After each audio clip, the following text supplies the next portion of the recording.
From a 6-hectare grassland to a high-income generating wood processing plant, housing a gigantic 24,000 board feet capacity kiln dryer facility. Such is the outcome of a setup intervention in the hands of an innovative, proactive, and dedicated project adapter. To lower down the moisture content sa wood, papasok natin sa kiln dryer.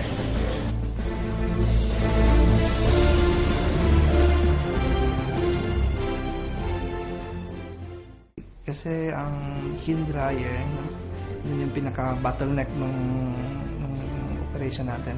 Yung kiln dryer is siguro nasa mga 30% sa budget sa pag-set up natin. So with the help of DOST, natin tulong yun sa pag-set up namin.